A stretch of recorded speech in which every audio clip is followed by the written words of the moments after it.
So the rant continues. I started off by announcing I was talking to my camera, and then I decided to address the world. Hello, entire world. I don't know how many eyes will see this. Twice as many as people will see it. I'm sorry to marginalise people with one eye out there that are watching this. To those of you with one eye, I say this. In the land of the blind, the one-eyed man's a freak.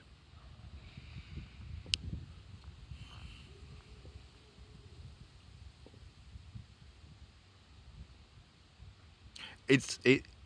I'm stuck on a position where it just feels so obvious to me. Fighting will make the world worse, not better. And my mind has now jumped. Battery's shit. My mind has now jumped to historical or biblical sort of stuff, which is like if you slaughter an entire tribe, then there's nobody left to wreak vengeance on you. That justifies a lot, doesn't it? Whereas if you leave some of them behind, you leave behind echoes of resentment and all that sort of stuff.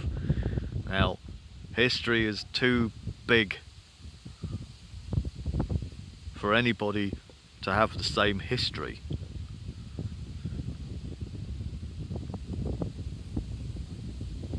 And the future is getting narrower and narrower. It's like we're being pushed into some Darwinian tunnel funnel where you're required to stand your ground, and the ground isn't the ground you'd choose to stand on if you had your freedom left. Now, I still have the freedom to push for peace, and I think that's because I believe the centre still exists. There are plenty of people out there that aren't going to these protests. There are plenty of people here who aren't applauding when people are applauding. Alright, you hear me, people who speak for the people? There's a scene in, I think it's in the Gulag Archipelago. There's a scene where a great hero is coming. This is like, forget the culture, forget it was communism. It could be anything. It could be a theocracy. It could be some kind of fascist technocratic corporatocracy or something along those lines. But basically, there's a school hall, and one of the authorities in the school hall comes up and goes, "We've got a hero coming. The hero of our contemporary ideology is coming, and when they come in, give them a big round of applause." So then comes the moment, in comes the hero, everybody, big round of applause. And the applause continues and continues. And the reason why the applause continues is because everybody is too afraid to be the first one to stop clapping. The applause goes on and on and on. Now, according to this story, if I remember it rightly, the first person to stop clapping actually went to jail.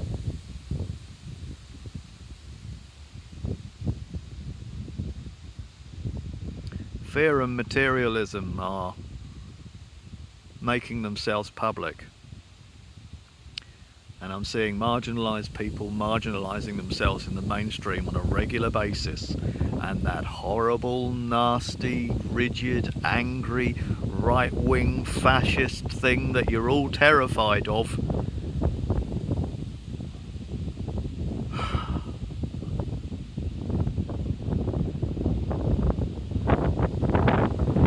well, it's already existing in some parts of the world.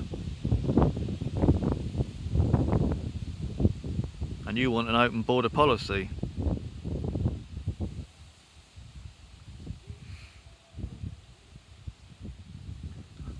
I want to give refuge to refugees and terror to terrorists.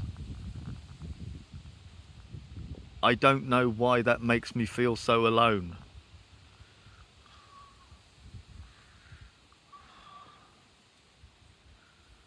Actually, I don't. I don't want to give terror to terrorists. I want to stop the fighting. I want to stop the fighting. Maybe it's an early childhood thing, watching Michael Jackson be that Beat It guy who dances between the two gangs and brings everybody together in music. You know, maybe it's that childish fantasy. But that childish fantasy does actually have a rather foundational part to play in our culture. It might be a global culture, it might be a local culture. And when I say our culture, it depends on how much you agree with what I'm about to say. But the idea of us preferring life to be harmonic as opposed to full of conflict and war and despair, I think is just really obvious. And I think we still have the time to be able to decide that, to choose that. Because when wars escalate, that third option is the first casualty. There are plenty of places in the world where they cannot choose peace. They can't, because the war has already started. And if you want to fight with people, and you think there's something very important to be said about culture, then get your own fucking language. Just notice when you start regurgitating somebody else's phraseology. Just notice.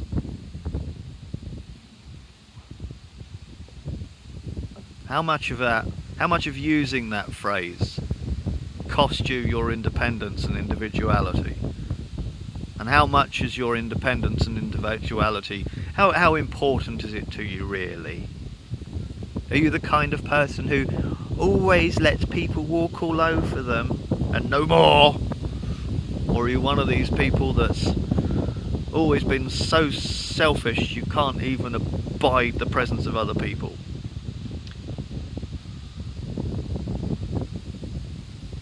Either way, I don't know. Oh God.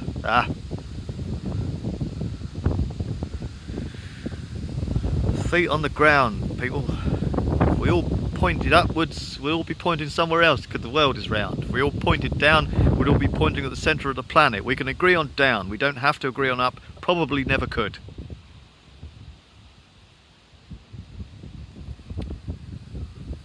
Here is where I think we're at. If you want some kind of like dichotomy or relationship explanation to do with power dynamics, or you know, the difference between the subjective and the objective experience, or nature, nurture, or biological determinism, or social constructionism, where is the line between those that we can make peace over, build a bridge over? Because the validity of these two arguments is they're too rich in resources to do anything but deprive the future to go into conflict with them. Yeah, here it is. The social contract. There's this idea about, like, I think since the first caveman got the cave and pushed the other cavemen out to live in the forest, there's always been some kind of power dynamic go on. I mean, it's the thing about Marx. Marx predicted that there'd be an uprising in the seas of productions. It wasn't a prescription. He didn't say go and do it. There's just impatient people thought, well, if it's inevitable, we may as well make it happen now and end the suffering. It's not quite what he meant. It was going to be painful when it was coming. The thing is that seizing the means of production means actually getting really good about your own creativity. If you don't think you're a creative person and you want to seize the means of production, just how well do you think you're going to function in that kind of thing? Children shouting. Yeah. Oh yeah, children. Where do they fall on the political spectrum, huh? You want to bring a war on? There are children here. And the idea, who's going to think of the children? I'm fucking thinking of the children. Do you hear me?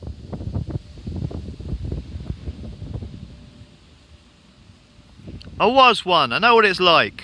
Anyone else?